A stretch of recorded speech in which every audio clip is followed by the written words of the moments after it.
Retour sur ma transaction avec le TQQ de la semaine passée, enregistrement produit lors du 24 septembre de l'année 2025. Donc l'enregistrement présent vise à faire un retour par rapport à l'enregistrement de la semaine dernière, donc que vous pouvez retrouver sur ma chaîne YouTube qui s'intitule Ma stratégie de swing trading avec le TQQ-C en lien avec la période actuelle, donc 15-09-2025. Donc c'est un enregistrement que j'ai fait il y a à peu près une semaine. Et aujourd'hui, je vais faire le retour par rapport à cet enregistrement. Juste avant, naturellement, je vais faire ma petite mise en garde, à savoir que l'enregistrement présent n'est pas un conseil en investissement. Je ne suis pas conseiller en investissement. Investir ou faire du day trading naturellement comporte des risques. Donc, en fait, ce que je veux vous mentionner, c'est que par rapport à chacune des données, informations abordées dans le cadre de la vidéo, je vous propose de contre-vérifier car une erreur peut être si vite arrivée.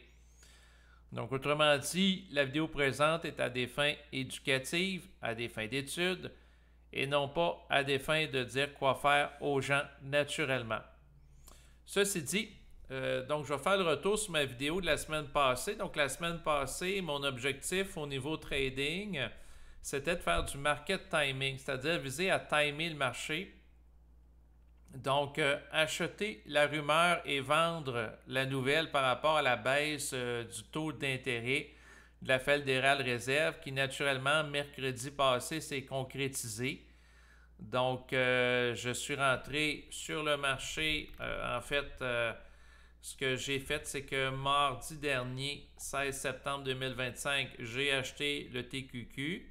Par la suite, comme je m'y attendais, dans la vidéo précédente, j'avais fait un petit peu de la recension d'écrit. Puis j'avais été voir même sur ChatGPT donc l'intelligence artificielle qui annonçait qu'il y a des très fortes probabilités que la Fédérale Réserve aux États-Unis baisse le taux d'intérêt. Donc ce qui m'a amené à spéculer là-dessus.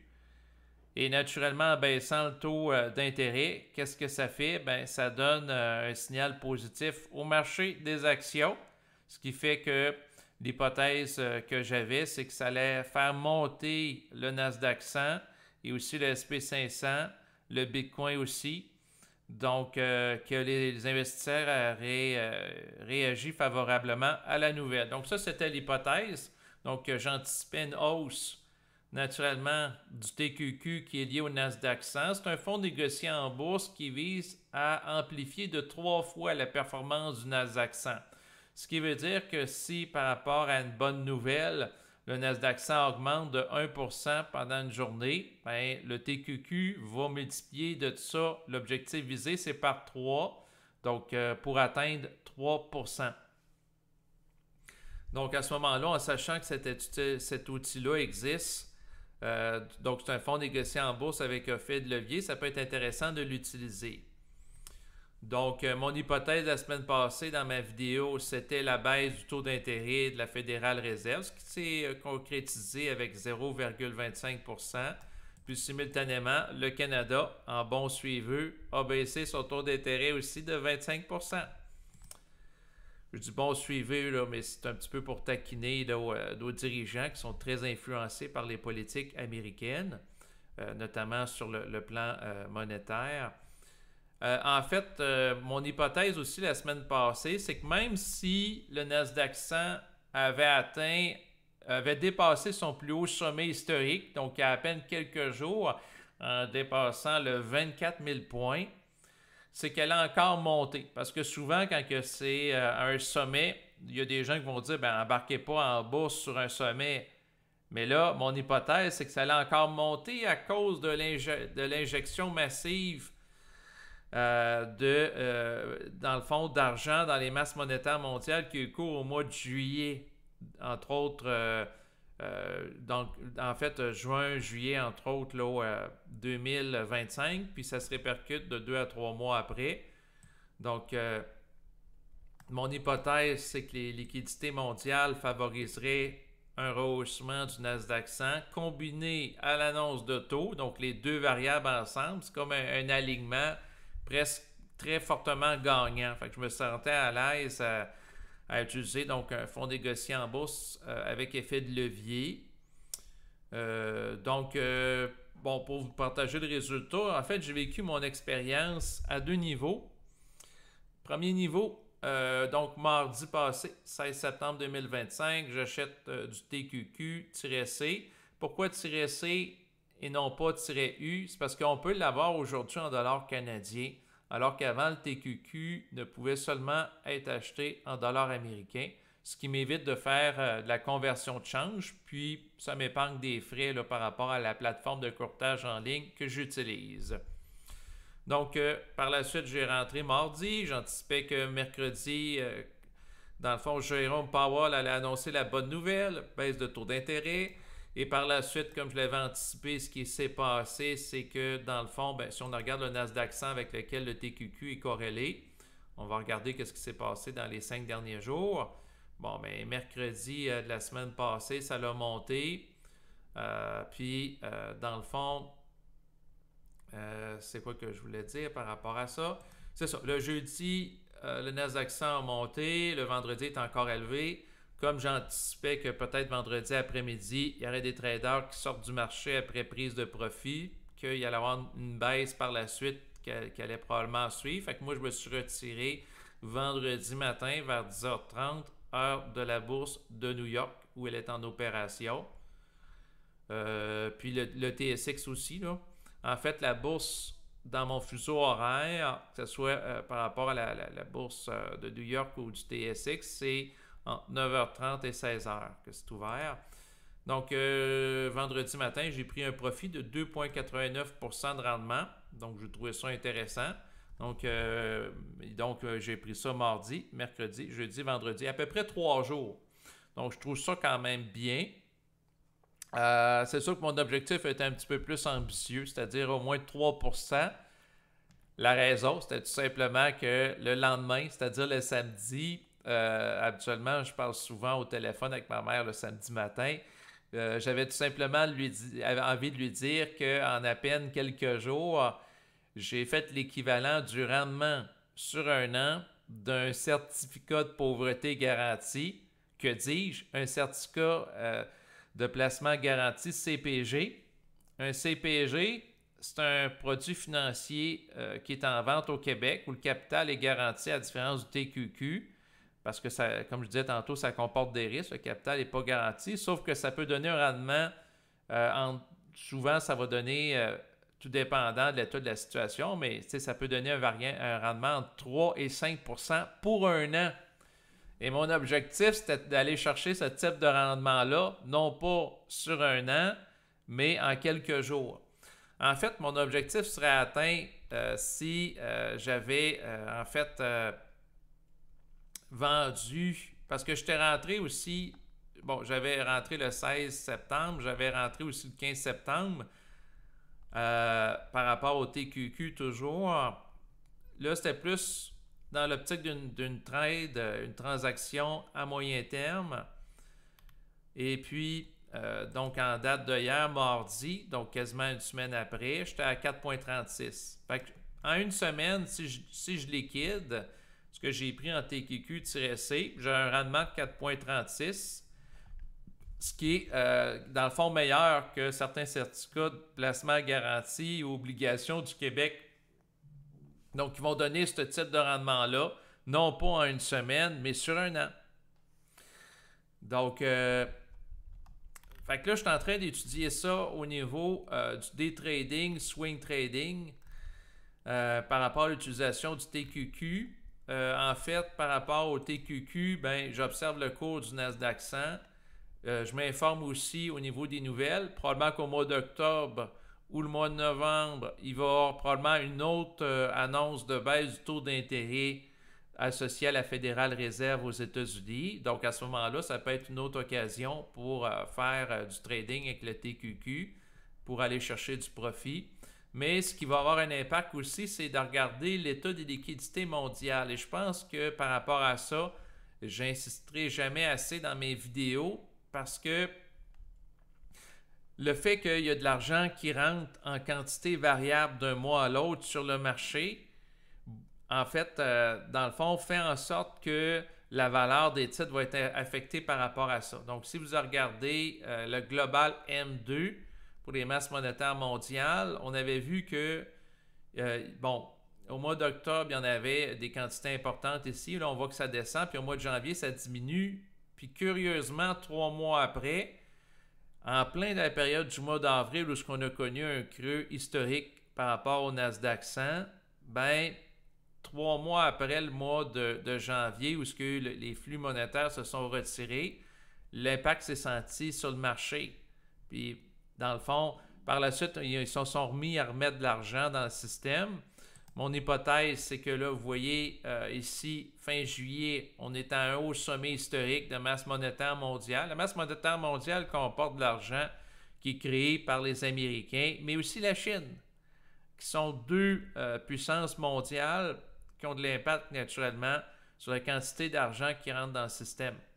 Puis là, par la suite, vous voyez, au mois d'août, ça baisse. Puis là, ça diminue. Fait que mon hypothèse, c'est que, puis là, probablement que je vais conserver le TQQ-C ici, là, au niveau de ma trade, ma transaction qui est en cours, parce que je n'ai pas encore vendu. Si je vends, j'ai 4,36, mais j'ai l'impression que je vais aller chercher pas mal dans les prochaines semaines.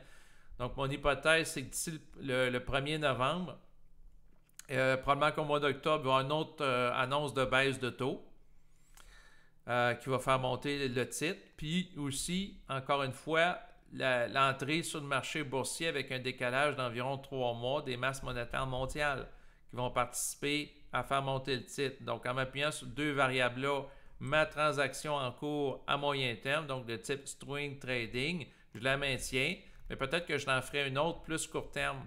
Donc, mettons 1 ou 2 jours avant l'annonce probable d'une autre baisse du taux directeur américain. Ça, c'est en termes de stratégie plus rapprochée, court terme. Mais les masses monétaires mondiales, à mon avis, c'est fondamental d'étudier, notamment par rapport au Bitcoin. Donc, l'hypothèse, d'ici le 1er novembre, le Bitcoin va sans doute continuer à monter. Et ce qui est arrivé, c'est que probablement qu'il y a beaucoup de personnes dans les derniers jours qui, comme moi, ont pris des profits. Parce que le Nasdaq 100, naturellement, était très élevé, là, entre autres, vendredi passé. Puis, par la suite, en début de semaine, donc le 23 septembre, là, il y a une petite baisse. Mais c'est normal, je m'attendais à une correction. Il y a eu des corrections pour d'autres actifs aussi. Si on pense au Bitcoin, l'Ethereum, Solana, les trois là, crypto-monnaies, si vous regardez, ils reproduisent essentiellement le même pattern. Qu'est-ce qui est arrivé? C'est que autant le Nasdaq 100 est perçu comme, dans le fond, bon, un indice financier lié à des entreprises dans le domaine de la technologie, mais autant les crypto-monnaies sont associées aux technologies, que ce soit le Bitcoin, l'Ethereum, le Solana. Et si vous regardez les courbes, c'est essentiellement la même chose. Quand ils ont annoncé la baisse du taux d'intérêt, là, par la suite, notamment jeudi de la semaine passée, donc ça s'est annoncé mercredi en fin de journée, où il y a eu un point de presse vers 2h30. Puis là, bon, après ça, quand les gens ont pris connaissance de la nouvelle dans les heures qui ont suivi, dans les bulletins de nouvelles, puis là, jeudi, ça s'est mis à monter. Le Bitcoin est monté à 117 US. Puis là, probablement, ce qui est arrivé, c'est que des gens se sont mis, ils étaient euphoriques, fait qu'ils ont rentré sur le marché. Vu que ça a monté, il y a eu des prises de profit, puis il y a des gens qui se sont liquidés avec des effets de levier. Même chose pour le Nasdaq 100. Fait que là, pour moi, c'est une petite épuration qui se fait ici au niveau du marché. Puis, il y a des gens qui prennent profit aussi le vendredi en fin d'après-midi parce que pendant la fin de semaine, ils ne savent pas qu'est-ce qui va arriver. Est-ce qu'il va y avoir une guerre qui va s'amplifier entre la Russie et l'Ukraine, ensuite conflit au Moyen-Orient qui pourrait empirer Israël-Palestine ou États-Unis versus Iran ou au niveau géopolitique, naturellement, la Chine qui a envahi Taïwan. Donc, il y a plusieurs enjeux. Fait que comme il y a de l'incertitude, ben, des fois, les gens préfèrent sortir du marché le vendredi en fin d'après-midi pour ensuite y retourner le lundi ou en début de semaine. Mais je mets l'hypothèse qu'il y a un peu d'épuration du marché, mais mon hypothèse est que le Bitcoin va dépasser son plus haut sommet atteint. Donc, le plus haut sommet est à peu près 123 000 US, répertorié ici sur Google. Et ça va se faire d'ici novembre. Ça, c'est mon hypothèse. Puis le Bitcoin va augmenter, Nasdaq aussi. Toutes les autres, le corollaire, c'est-à-dire quand le Bitcoin augmente, habituellement, ça a un impact sur l'Ethereum et Solana, qui sont deux autres grosses crypto-monnaies à grosse capitalisation. Donc, présentement, j'ai des trades en cours en lien, entre autres, avec du Bitcoin à effet de levier. Donc, pour augmenter les rendements, les amplifier. Donc, l'effet de levier, un peu comme pour le TQQ qui amplifie le Nasdaq 100. Bon, ben, c'est le Bitcoin.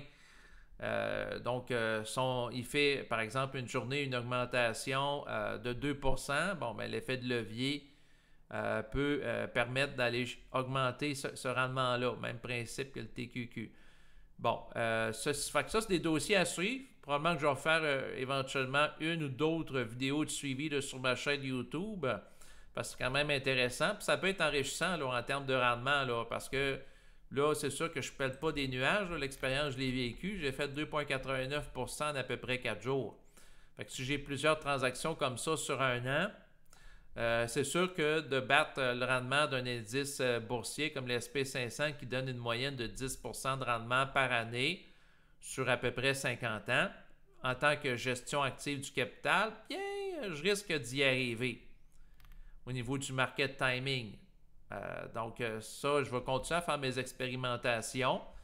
C'est ce que je voulais mentionner. Sinon, dans un autre ordre d'idée, je vous propose d'écouter la vidéo suivante d'Alex Doyon qui a mis récemment sur sa chaîne YouTube qui s'intitule « Comment investir en crypto de A à Z, guide complet 2025 ». À mon avis, à l'heure actuelle, c'est la meilleure vidéo qu'une personne qui veut débuter en crypto-monnaie peut écouter. L'information est très bien synthétisée.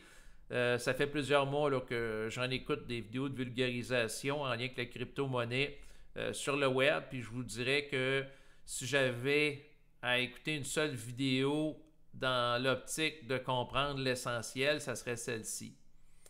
Donc, toute l'information y est très bien présentée. C'est ce qui va compléter maintenant je mettrai le lien web là, de la vidéo ici et aussi de l'indicateur de la money supply auquel je faisais allusion là, en bas de l'enregistrement présent. C'est ce qui va compléter maintenant cette vidéo. Naturellement, la vidéo présente n'est pas un conseil en investissement, en day trading ou en swing trading, investir ou faire du trading comporte des risques. Et ce qui est important, c'est par rapport à toute information présentée, comme dans n'importe quoi, de faire preuve d'esprit critique et de vigilance. Donc, à bientôt tout le monde. Au revoir.